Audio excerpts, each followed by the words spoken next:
Amara Bennett sat in her wicker rocking chair, the evening breeze carrying the scent of pine and honeysuckle from Brookside Lakes Resort. At 78, her silver-streaked hair was pulled into a neat bun under a knit cap, her cobalt blue parka wrapped snugly around her shoulders. She had retired 10 years ago after 4 decades protecting presidents, diplomats, and dignitaries. Yet here, on her daughter's recommendation, she sought nothing more than quiet hours and gentle conversation. Her son, Captain Jordan Bennett of the State Bureau of Homeland Security, had insisted she join his family's summer retreat weeks earlier, and Amara finally agreed. As twilight painted fiery ribbons across the sky, she closed her eyes, letting memories of lockdown drills and cryptic threat briefings dissolve into the tranquil lap of waves against the dock. Below her, on the lawn by the lodge, children squealed as they chased lightning bugs among the daffodils. Nearby, vacationers laughed around crackling fire pits, toasting s'mores and sharing stories. Amara permitted a faint smile. She pictured Jordan's wife, Marion, arranging her scrapbook by cabin 14, and their granddaughter, Avery, twirling in her sun hat. This was life off the clock, no badges, no bulletproof protocols, just fresh air and family ties. She inhaled deeply, savoring the rare gift of stillness after years of vigilance. Yet the sentinel in her spine remained poised, senses alert for the faintest crack of danger. As darkness settled, Amara lifted her gaze to the first stars. Tomorrow, she would join Jordan on the hiking trail, show him her favorite lookout. But tonight, she would stay put, because sometimes resisting the urge to remain on guard was the bravest act of all. Characters and setting carried over: Amara Bennett, Captain Jordan Bennett, Marion Bennett, Avery Bennett, Deputy Jonas Clark and his partner, Deputy Maya Flores. The early morning sun cast a pale gold across Brookside's dew-drenched fields as Amara Bennett stepped onto the gravel path leading to cabin 14. She wore sturdy walking boots and a forest green fleece that Jordan had insisted she borrow. Down the slope, he adjusted his crisp navy jacket, and beneath the outerwear the gleam of brass insignia on his collar caught the light. They set out together, boots crunching over pine needles, Jordan guiding his mother along the narrow trail toward Eagle's Perch, a rocky promontory overlooking the lake. Marion had packed thermoses of chai tea and almond biscotti, which Amara sipped between breathless exclamations at the forest's quiet majesty.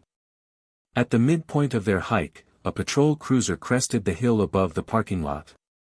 Its white and blue livery stood out among the besieged pines.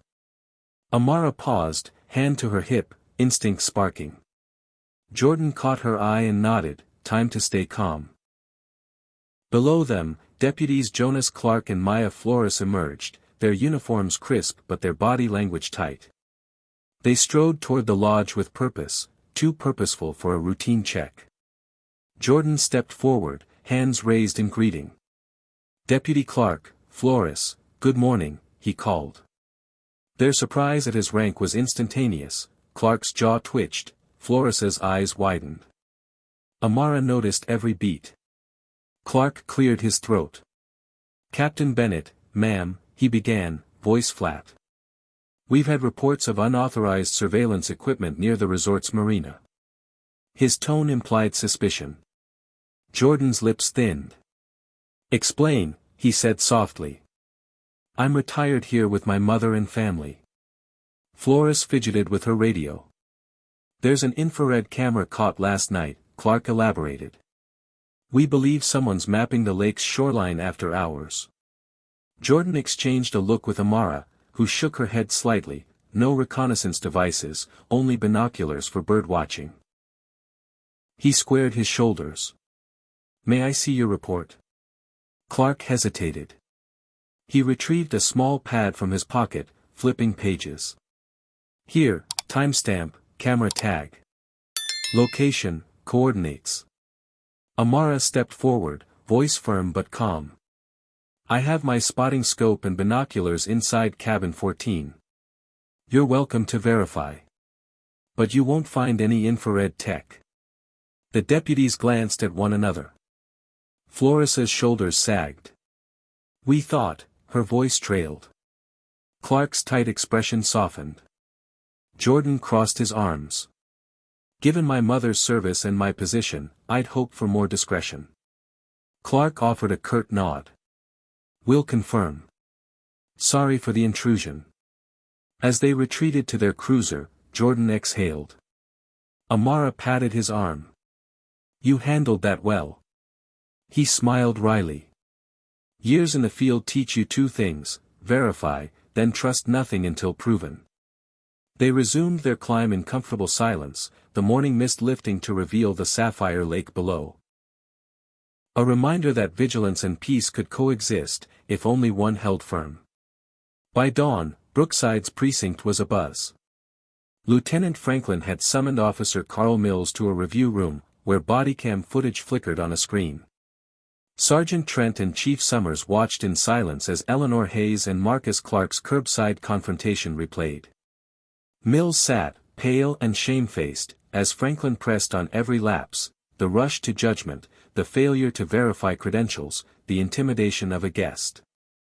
Within hours, Mills was placed on administrative leave.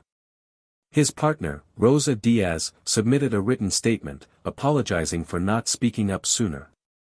Eleanor received Diaz's letter on a late afternoon visit to the station. Diaz murmured, "I'm sorry, thanks for reminding me what policing should be," before slipping away. That evening, Lieutenant Franklin stood before local reporters. He issued an apology. Brookside PD regrets its handling of Ms. Hayes's stop.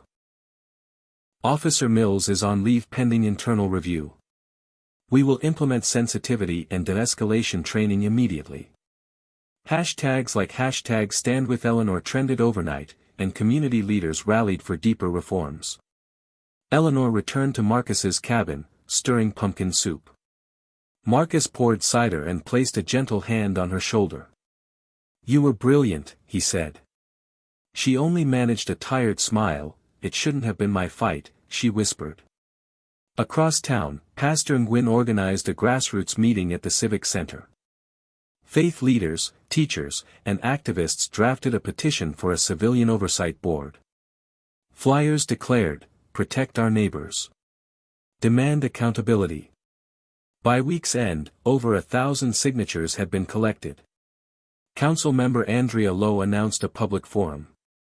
"We owe Ms. Hayes a chance to speak, and to rebuild trust." Invitations went out to law enforcement and residents alike. The stage was set for a reckoning that went beyond one snapshot on a snowy curb. A week later, Brookside's public forum filled the Civic Center auditorium. The crowd, diverse in age and background, lined the walls and spilled into the lobby. At the front table sat Chief Summers, Lieutenant Franklin, Councilmember Lowe, community advocates, and Eleanor Hayes. Marcus Clark remained at her side. Andrea Lowe opened, "This event is about listening and acting. Ms. Hayes, your words will guide our next steps." A hush fell as Eleanor rose. She carried no notes, only a quiet determination. "Thank you for inviting me," she began, voice steady. "Last week, I was stopped, questioned, and intimidated in my own community. I presented ID, cooperated fully, and still was treated like a threat. This isn't just about protocol. It's about assumptions baked into routine policing." She paused, meeting each officer's eyes. "I'm not here to vilify the badge but to insist on service that protects every Brookside resident equally." She outlined concrete demands: mandatory de-escalation refresher courses, strict enforcement of bodycam usage, a civilian police liaison committee with real authority, transparent complaint tracking, and quarterly public reviews of departmental data. Officer Diaz then spoke, her voice trembling. "I saw what happened and did nothing. I apologize to Ms. Hayes and our community. I pledge to help implement these reforms and to speak up next time." The audience responded with applause and tears. Chief Summers acknowledged the failures. "We accept these recommendations. We will fund de-escalation workshops, enforce camera policies, and launch a liaison committee by next month." He detailed a timeline: training updates within 60 days, complaint portal launch in 90, and first liaison meeting in 120. After the meeting, breakout sessions transformed audience energy into action plans. School principals vowed to include bias awareness modules, neighborhood groups offered meeting spaces for liaison gatherings, local cadets volunteered to shadow civilian liaisons. At a late-night debrief, Councilmember Lowe marveled, "We went from outrage to orchestration in hours." Marcus Clark replied, "That's the power of focused empathy." In the days that followed, banners appeared across Brookside, "Dignity precedes authority." Lawn signs showed Eleanor's silhouette with the hashtag Brookside Accountability. Lectures at the high school, workshops at the church, and small group discussions at the library kept the momentum alive. 2 weeks after the forum, Senator Adrienne Reed visited Brookside on fact-finding mission for her Public Safety Accountability Act. She toured the newly formed Oversight Suite, met liaison volunteers, and sat in on training simulations. She praised Brookside's rapid reforms. "Your city is a model for the nation." Inspired, a coalition of civic leaders drafted model legislation. Local activists and police trainers collaborated on language mandating statewide body cam enforcement, civilian review boards in every county, digital portals for complaint tracking, and data-driven bias audits. Reed's bill, co-sponsored by legislators in both chambers, promised federal grant incentives for compliant municipalities. Back in Brookside, the Oversight Suite held its first community cop picnic at Elm Park. Officers and residents mingled over barbecue, shared feedback, and forged personal connections. A retired teacher, Mrs. Abrams, led a circle of elders sharing stop-and-frisk experiences. A high school debate team rehearsed public testimony for the state committee hearing. At the state capitol hearing, Reed introduced Brookside's delegation, Eleanor Hayes, Marcus Clark, Councilmember Lowe, and Officer Diaz. Testimonies highlighted transformation born from a single wrongful stop. Eleanor's measured account, Diaz's candid apology, and Lowe's data-driven policy analysis swayed skeptical legislators. Amid thunderous applause, the bill passed committee and headed to the floor. Brookside's methods, liaison committees, mandated training, transparent reporting, became templates for national best practices. Municipalities from neighboring states sent delegations to learn from the Oversight Suite and Brookside PD's training academy. Back at home, Eleanor resumed her Capitol grounds shifts. Colleagues greeted her with nods of respect. The corridor's quiet became a recognition of her dual service, cleaning halls by day, sparking reform by night. Marcus continued mentoring new volunteer liaisons, ensuring community voices remained central. As autumn leaves drifted, Brookside's reforms rippled outward. Reed's bill gained bipartisan support. Town halls in other counties adopted the "Dignity precedes authority" slogan. And through it all, Eleanor Hayes quietly held the line. A single act of standing still had blossomed into a movement for lasting change. 6 months on, Brookside's transformation was measurable. Bodycam compliance soared above 95%. The civilian liaison hotline averaged 80 calls weekly, half seeking updates on policy and half offering constructive feedback. Internal affairs dashboards tracked every complaint from receipt to resolution, visible to the public in real time. At Brookside High, debate coach Turner invited Eleanor to address the championship team. She emphasized, "Dignity and respect are pillars of justice." Students painted murals quoting her, "Respect is not optional." Officer Diaz led a restorative justice circle at the Civic Center, guiding officers through scenario drills and community storytelling. She reported, "Seeing colleagues volunteer for extra training, that's the true measure of buy-in." In City Hall, Andrea Lowe oversaw the first quarterly transparency report.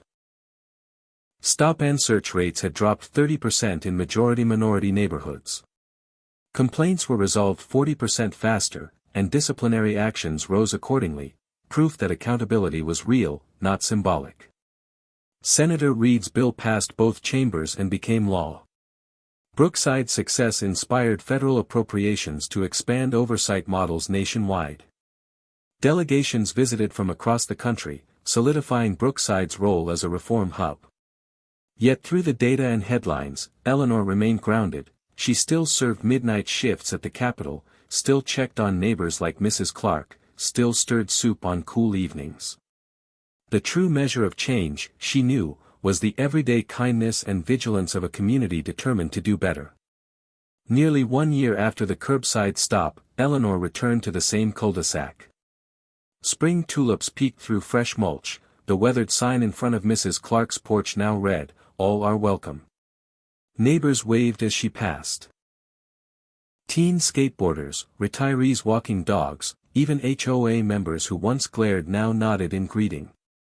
At the Community Engagement Suite, she found Rosa Diaz planting pansies donated by local gardeners. "These blooms are for you," Diaz said. "Thank you for showing me how to care."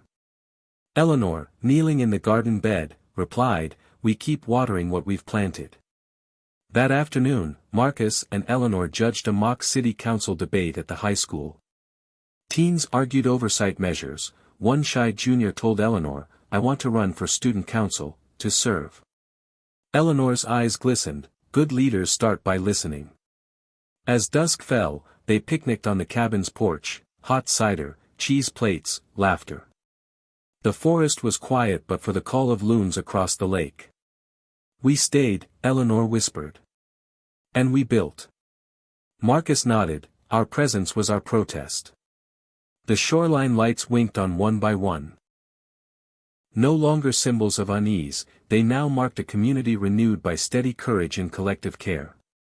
Brookside's reforms soon inspired neighboring cities. The Brookside-Greendale Exchange Program launched, swapping officers and civilians for peer review workshops. Sergeant Green from Phoenix described Brookside's de-escalation drills as a revolution in training. Senator Reid's Public Safety Accountability Act went into effect statewide. Grants funded oversight centers in every county. And Brookside's Oversight Suite hosted monthly webinars drawing thousands of attendees from across the country.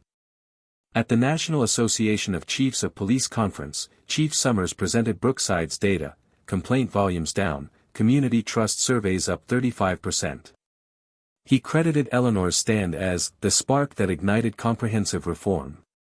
Meanwhile, Marcus Clark published an op-ed in the Washington Journal.